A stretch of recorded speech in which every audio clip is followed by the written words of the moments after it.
Are moral stories. దేవలోకంలో ఆనందంగా తిరుగుతూ స్వచ్ఛమైన గాలి పీలుస్తూ ఒక బంగారు ఆవు ఉండేది. ఆ ఆవు స్వేచ్ఛగా విహరిస్తూ దేవకన్యలకి సైతం ఆశీర్వాదం ఇస్తూ ఎంతో సంతోషంగా ఉండేది. బంగారు ఆవు వస్తుంటే అందరూ లేచి నిలబడేవారు. ఒకరోజు అందమైన మంచు కొండల్లో బంగారావు తిరుగుతూ ప్రకృతిని ఆస్వాదిస్తూ ఉంది. అలా నడుచుకుంటూ వెళ్తుండగా తనకి కడుపెందుకో గట్టిగా ఉంది అనిపించింది. రాత్రి ఇంద్రలోకంలో గడ్డి ఎక్కువ తిన్నట్టున్నాను, త్వరగా పేడ వేసేయాలి అనుకొని ఒక మంచి ప్రదేశం కోసం చూస్తోంది. ఒక పుట్ట దగ్గరికి వెళ్లి ఆవు పేడ వేసింది. అంతే, ఆ పుట్టలో నుంచి ఒక వెలుగొచ్చింది. ఆ వెలుగు నుంచి ఒక సాధువు ప్రత్యక్షమయ్యాడు.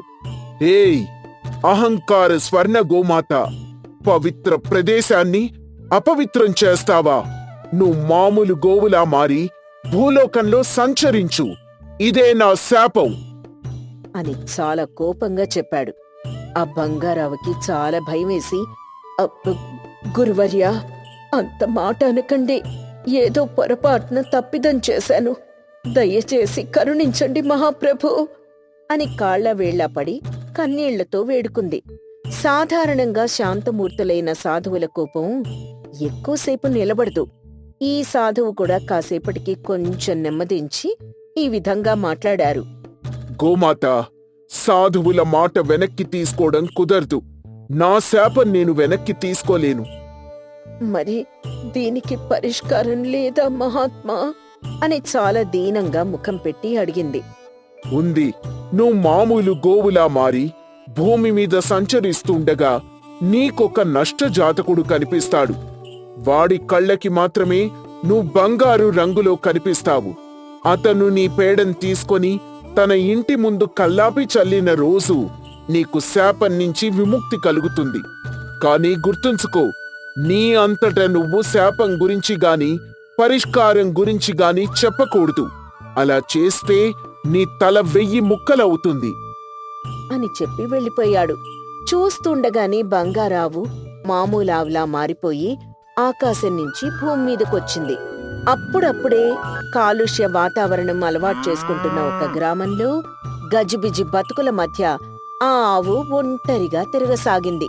పక్క మనిషి ముఖం కూడా చూడకుండా ఎవరి పనుల్లో వాళ్లు మునిగిపోయిన మనుషులు అంగుళం దూరం లేకుండా శబ్దాలు మోగిస్తున్న వాహనాన్ని చూస్తూ ఆవుకి కంగారు మొదలైంది.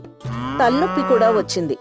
రోజంతా తిరగడం వల్ల దానికి ఆకలి వేసి చుట్టూ చూసింది. కాని ఎక్కడా కూడా గడ్డి కనపడలేదు. ఇదేంటి, ఇంత పెద్ద గ్రామంలో పశువులు తినడానికి తిండి లేదా? ఏంటి విపరీతం, భూలోకంలో ఏమాత్రం అభివృద్ధి లేదన్నమాట. ఏంటో నా కర్మ అనుకుంటూ నడుచుకుంటూ వెళ్తుండగా వీధుల్లో యువకులు రకరకాల ఆంగ్ల వంటకాలు తింటూ కనిపించారు. ఈ లోకంలో గడ్డి మనుషులు తింటున్నారా? అందుకే మాకేం మిగల్లేదన్నమాట. మేం తినేదే మనుషులు తింటున్నారా అనుకుని తిరుగుతూ ఉంది. ఒక పక్క తిరిగి తిరిగి ఆయాసం, ఇంకో పక్క ఎవ్వరూ తనని బంగారావులా గుర్తించలేదు అని చాలా బాధపడుతూ ఉందది. అమ్మా, ఇంకెంతసేపు ఇలా తిరగాలో? ఒరే నష్టజాతకుడా, ఎక్కడున్నావురా? నీ నష్టం నా ప్రాణం మీదకొచ్చింది అని ఆయాసపడుతూ రహదారి పక్కనే ఉన్న గట్టు మీద పడుకుంది. బాగా అలసిపోవడం వల్ల నిద్ర బాగా పట్టింది. చుట్టూ వాహనాల శబ్దాలు, మనుషుల అరుపుల వల్ల ఉదయాన్నే ఆవు నిద్ర లేచేసరికి రహదారి మీద వాహనాలన్నీ నిలిచిపోయున్నాయి. ఓహో, దేవలోకంలో కోయిల మధుర గానంతో నిద్రలేస్తాం కదా, ఈ లోకంలో రణగుణ ధ్వనులతో నిద్రలేస్తారా భగవంతుడా అనుకుంటూ లేచి వెళ్తూ ఉంది. ఇంతలో ఆ వాహనాల మధ్యలో ఒక వాహనంలో కూర్చున్న వ్యక్తి చాలా చిరాగ్గా, రేయ్, ఎవడ్రా వాడు? దారికి అడ్డంగా దున్నపోతులా, వాడు మనిషా పశువా అని తిడుతూ ఉండగా ఆవుకి చాలా ఆశ్చర్యం వేసింది. నేను రహదారి పక్కనే నడుస్తున్నాను కదా, మనుషులే కదా, నియమాలు పాటించకుండా గందరగోళంగా ఉన్నారు, మళ్ళీ పశువులనంటారేంటి? ఏంటో ఈ మనుషులు, దున్నపోతంటే అంత చులకనా అనుకుని ఊర్లో ప్రతి వీధి తిరుగుతోంది. కాని ఎవ్వరూ తనని బంగారావులా గుర్తించట్లేదు. ఆ ఆవుకి తిరిగి తిరిగి ఆకలి వేసి పండ్ల దుకాణం దగ్గరికి వెళ్లి నిలబడింది. నాకు పండ్లు ఎంత ఇష్టంగా పెడతారో దేవలోకంలో అని మనసులో అనుకుంటూ పండ్ల యజమాని వైపు చూస్తుంది. ఆ పండ్ల దుకాణం వాడు ఆవును చూస్తున్నాడు. ఆవు అతన్ని చూస్తోంది. ఏంటి నాయనా చూస్తున్నావు? కాస్త ఏవైనా తినడానికి పెట్టి పుణ్యం కట్టుకో మహాప్రభు అని మనసులో అనుకుంది. ఆ దుకాణం యజమాని మెల్లగా వచ్చి ఆవుని కర్రతో కొట్టాడు. దెబ్బక ఆవుకి దేవలోకం గుర్తొచ్చింది. పొద్దున్నే బేరం లేక నేనుంటే వచ్చి అడ్డంగా నిలబడ్డావు. ఎలా ఉదయాన్నే ఎదవగోల అని అంటూ కసురుకున్నాడు. దాంతో ఆవు ఏడుస్తూ వెళ్ళింది. ఆకలికి దారిలో కనపడిన కుళ్ళిపోయిన పదార్థాలన్నీ తింది. అలా ఎన్నో రోజులు చెడిపోయిన ఆహారం తింటూ సరైన నిద్ర లేక నష్టజాతకుడి కోసం ఎదురుచూస్తూ ఉండేది. ఒకరోజు కాలుష్యానికి తట్టుకోలేక ఊరి చివరికి వెళ్ళింది. అక్కడ కాస్తో కూస్తో స్వచ్ఛమైన గాలి పీలుస్తూ కనిపించిన గడ్డి అంతో ఇంతో తింటోంది. ఇంతలో అక్కడికి ఒక 4 చక్రాల వాహనం వచ్చింది. ఆ వాహనంలోంచి ఒక వ్యక్తి దిగి ఆవు వైపే నడుచుకుంటూ వస్తున్నాడు. ఆవు అతన్ని చూసి, ఈ మనుషులు ఇక్కడికి కూడా వచ్చారా? ఈ కాస్త ప్రశాంతతని కూడా కాలుష్యమయం చేస్తారా అనుకుని తన పాటికి తాను గడ్డి మేయసాగింది. ఆ వ్యక్తి ఆవు చుట్టూ తిరుగుతూ చూస్తున్నాడు. ఏం చేస్తున్నావురా బాబు? అసలే నేను ఆడపిల్లని. ఈ భూమి మీద ఆడ జంతువుల్ని కూడా వదలరా ఏంటి? పోయి నీ పని చేసుకోరా అని మనసులో అనుకుంటూ ఉంది. ఆ వ్యక్తి బాగా పరిశీలించి, ఇదేంటిది బంగారు రంగులో మెరిసిపోతుంది? ఆవులు బంగారు రంగులో కూడా ఉంటాయా? అనగానే అయినా ఇప్పుడు చచ్చేవాణ్ణి. ఏది ఏ రూపంలో ఉంటే నాకెందుకులే, నా చావేదో నేను చస్తాను అనుకుని కొండ ఎక్కడం మొదలుపెట్టాడు. దాంతో ఆవుకి గుండె ఆగినంత పనైంది. వెంటనే గోపాల్ కొండ ఎక్కబోతుంటే బంగారావు అడ్డుపడి అతన్ని కొండ ఎక్కనివ్వకుండా చేస్తోంది. అరే ఏమైందే నీకు? ఎందుకు నాకు అడ్డుపడుతున్నావు? నేను ఆత్మహత్య చేసుకోవాలి అని విడిపించుకొని కొండ ఎక్కడానికి ప్రయత్నం చేస్తున్నాడు. కాని బంగారావు వదలట్లేదు. గోపాల్కి అడ్డుపడుతూనే ఉంది. చూడు, నేనే పెద్ద కష్టాల్లో ఉన్నాను. ఆ సమస్యలన్నింటికీ ఒకే పరిష్కారం, అది నా చావు. కాబట్టి దయ ఉంచి అడ్డు తప్పుకో. కాని బంగారావు గోపాల్కి దారివ్వలేదు. నిన్నిలా కాది అనుకుని తన చేత్తో ఆవు వీప్ మీద కోపంగా గట్టిగా చరిచాడు. ఆ దెబ్బకి బంగారావుకి ఇంద్రుడు గుర్తొచ్చాడు. ఆ దెబ్బ నుంచి తేరుకునేలోపే గోపాల్ కొండ ఎక్కడం మొదలుపెట్టాడు. గోపాల్ వెనక బంగారావు కూడా పరిగెత్తింది. గోపాలిక కొండ మీద నుంచి దూకబోతుండగా, ఓ మానవా, నీ కష్టాలన్నీ నేను తీరుస్తాను. నువ్వు చనిపోయి నన్ను చంపకు. ఒక్క నిమిషం ఆగు అని గట్టిగా అరిచింది. అంతే, గోపాలిక ఆశ్చర్యం వేసి వెనక్కి తిరిగాడు. భయపడకు, నీ అన్ని సమస్యలకి నా దగ్గర సమాధానముంది. నీవు ఆత్మహత్య ప్రయత్నం విరమిస్తే మనం కూర్చుని మాట్లాడుకుందాం అని మాట్లాడింది. ఆవు మాట్లాడ్డంతో గోపాల్కి అది కళ నిజమా అర్థం కాలేదు. నువ్వు మాట్లాడుతున్నావేంటి? నువ్వు దయ్యానివా? నేను దయ్యం కాదు, భూతం కాదు. నేను మామూలు ఆవునే. నాకు మాట్లాడే వరం ఉంది. ఇంతకీ నీకొచ్చిన కష్టమేంటి? నాకు 25 లక్షల రూపాయల అప్పుంది. అందరికీ అప్పు ఉండడం సహజమే. దీంట్లో చనిపోవడానికి ఏముంది? ఆ వడ్డీల బాధ పడలేకపోతున్నాను. ఆ బంగారావు కాసేపు ఆలోచించి దివ్య దృష్టితో అంతా చూసింది. సరే, 2 రోజులాగు. తర్వాత కూడా నీకు చనిపోవాలి అనిపిస్తే ఇక నేను ఆపన్లే. నేను మనుషులు చెప్తేనే విన్ను. నువ్వు ఒకదానివి, నాకు అడ్డు రామాకు అని గోపాల్ చాలా చిరాగ్గా చెప్పాడు. నువ్వెలాగో చనిపోవాలి అనుకుంటున్నావు కదా, 2 రోజులాగు, ఆ తర్వాత చనిపో అని చాలా అభ్యర్థించింది. ఎందుకో బంగారావు చెప్పే మాటలు గోపాల్కి నమ్మాలి అనిపించింది. సరే, ఏం చేస్తావో చెయ్యి, 2 రోజులు ఆగుతా అని వాహనం ఎక్కి ఇంటికి బయలుదేరాడు. గోపాల్ వెనుక బంగారావు వచ్చింది. ఇంట్లో ఇద్దరూ కలిసున్నారు. ఆవుకి తిండి లేదు. కుళ్ళిపోయిన పండ్లు, చపాతీలు తినేది. 2 రోజుల తర్వాత గోపాల్ దగ్గరికి ఒక మనిషి వచ్చాడు. అన్నా, నువ్వు నక్కతోక కాదు, దాని నడువే తొక్కినట్టున్నావు అని సంతోషంతో చెప్పాడు. ఆ వ్యక్తెవరో గోపాల్కి అర్థం కాలేదు. ఏంటన్నా, నేనెవరూ అర్థం కాలేదా? నేనన్నా లాటరీ అమ్మే సీనుగాణ్ణి. 10 రోజుల క్రితం నువ్వు కొన్న లాటరీ టికెట్కి ₹1,00,00,000 లాటరీ తగిలింది అనగానే గోపాల్కొక్క నిమిషం ఏమీ అర్థం కాలేదు. ఆ సంతోషం నుంచి తేరుకోగానే పరిగెత్తుకుంటూ వెళ్లి ఆవుని కౌగిలించుకున్నాడు. తర్వాత ఆ లాటరీ డబ్బులు తీసుకుని అప్పులన్నీ తీర్చేశాడు. అబ్బా, ఎన్ని రోజుల తర్వాత ప్రశాంతంగా ఉంది అనుకుని ఆ బంగారావు దగ్గరికి వెళ్ళాడు. నువ్వా రోజు కనపడకపోయి ఉంటే నేను చనిపోయి అందరి దృష్టిలో అనాథ శవంలాగా మిగిలిపోయేవాణ్ణి. నీకేం కావాలో కోరుకో అని మనస్ఫూర్తిగా అడిగాడు. కాని నేరుగా పేడతో కల్లాపి చల్లమని ఆవు అడగలేదు. ఎందుకంటే అది దానికి శాపం కాబట్టి.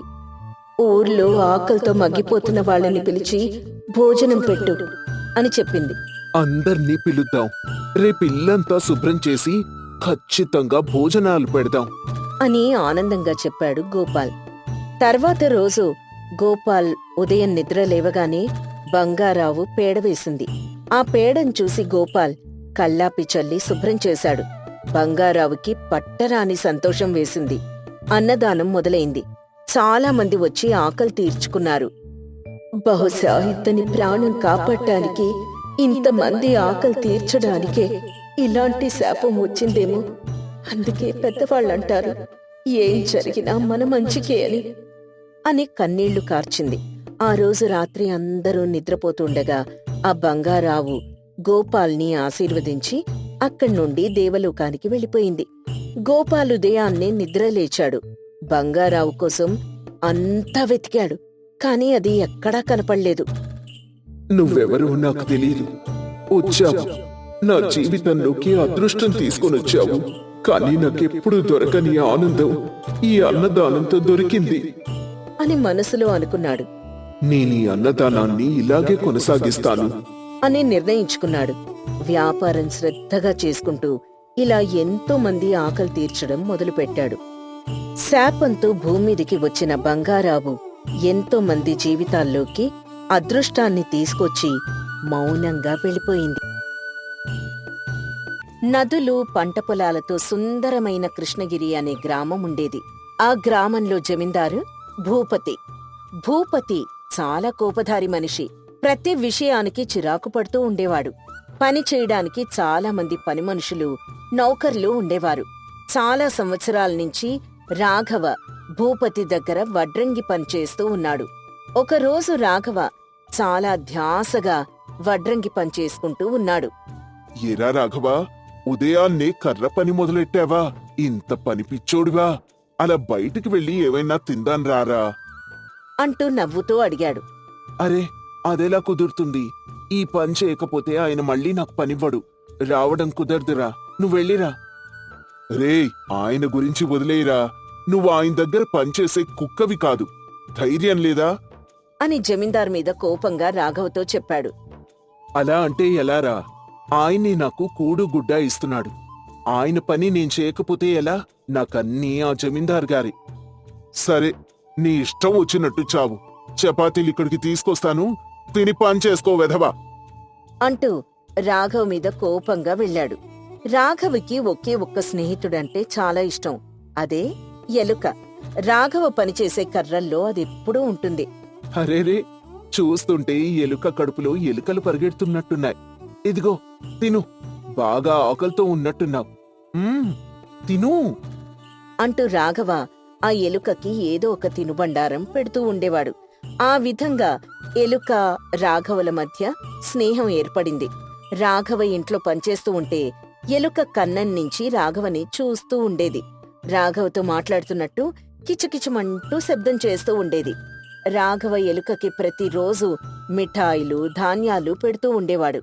ఇలా జరుగుతూ ఉండగా ఒకరోజు పాపం భూపతి గారి భార్య గారి తండ్రి చనిపోయారు.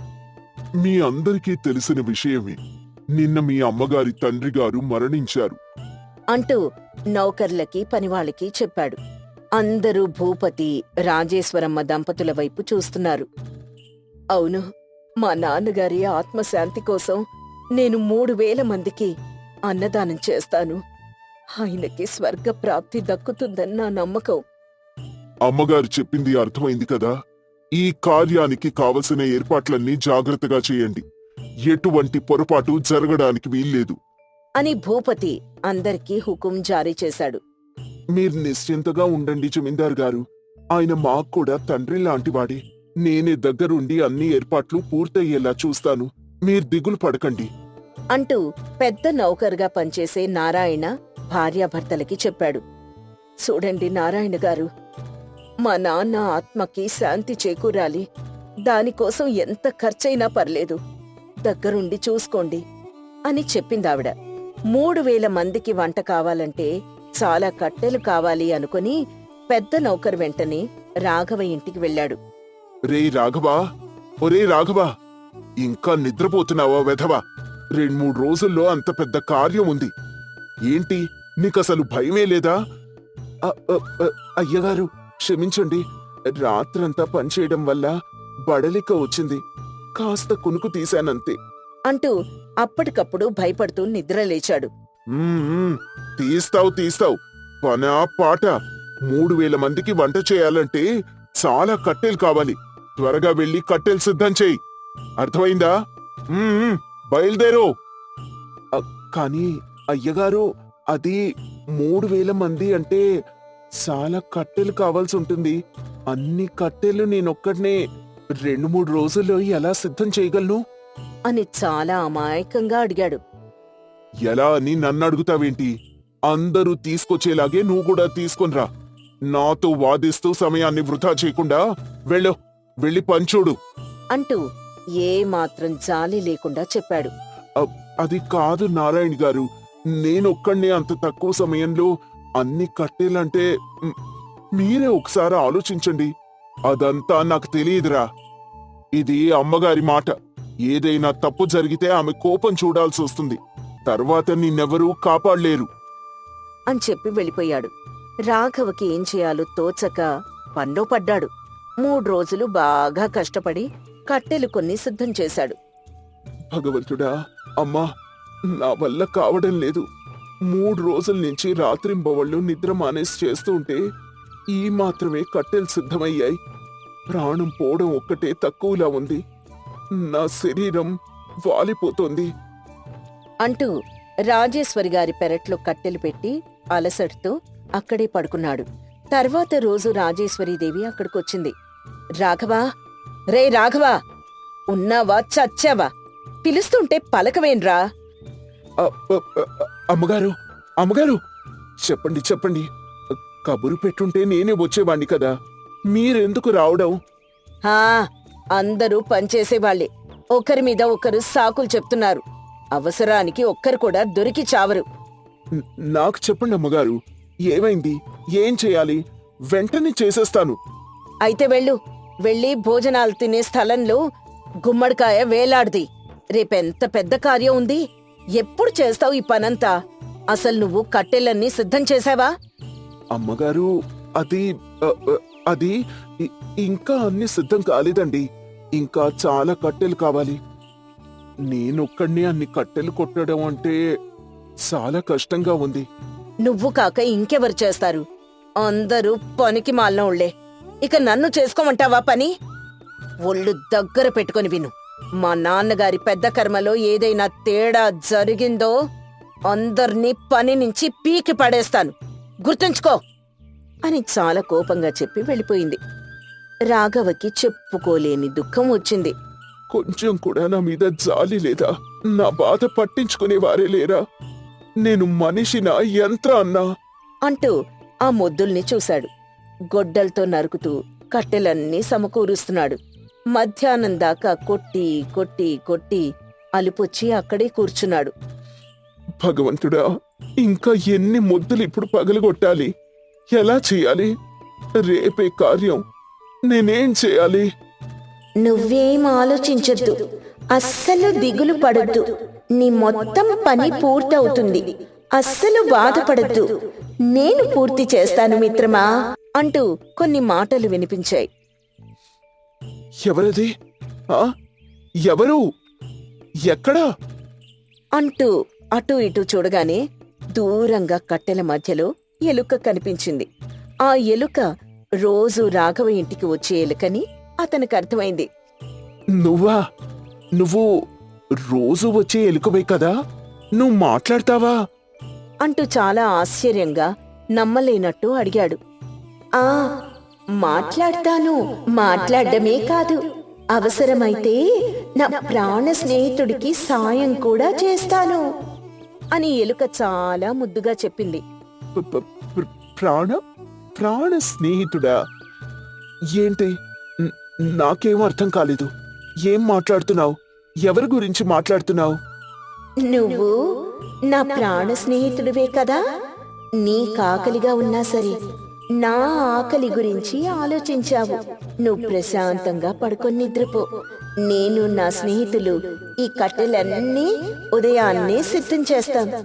అప్, నువ్వు ఇన్ని మొద్దులు ఎలా పగలగొడతావు? నువ్వు చెప్పేది నాకేం అర్థం కావడం లేదు.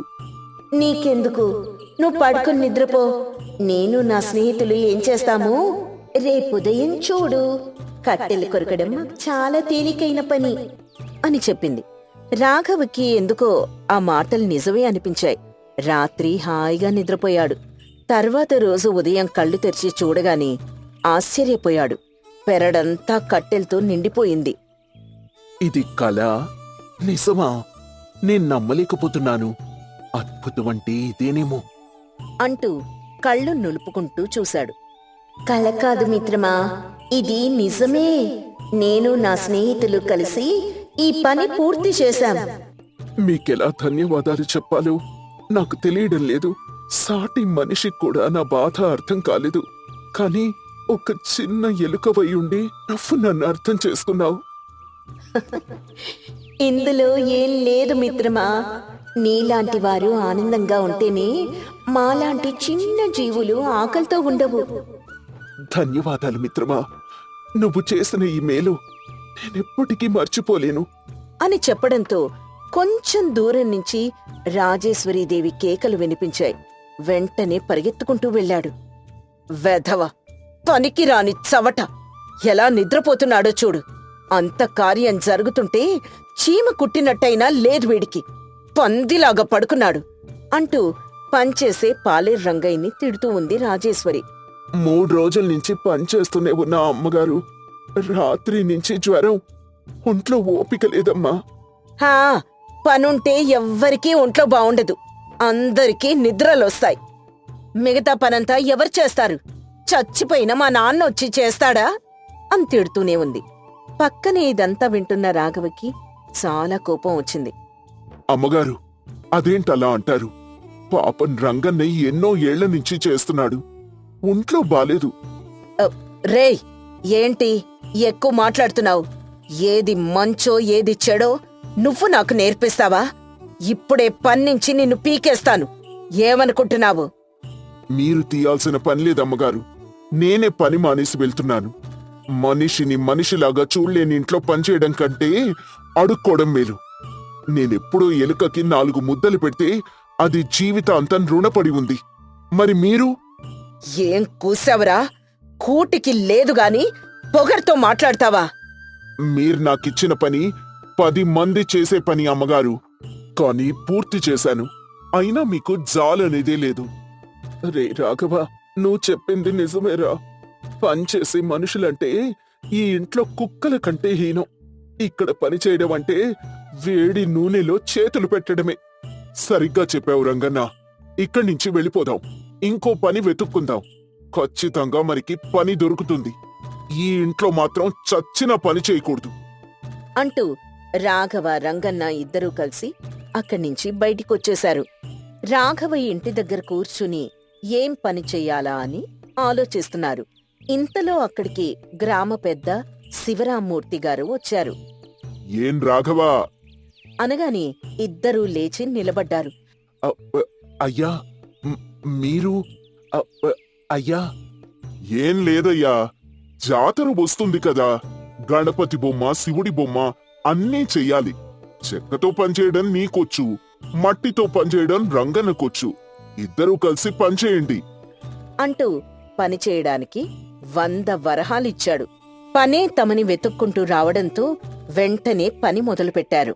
రంగన్న, రాఘవ ఇద్దరూ కలిసి పనిచేస్తుంటే ఆ చెక్కలో ఎలుక కిచకిచమంటూ శబ్దం చేస్తుంది. రాఘవ నవ్వుకుంటూ పనిచేస్తున్నాడు.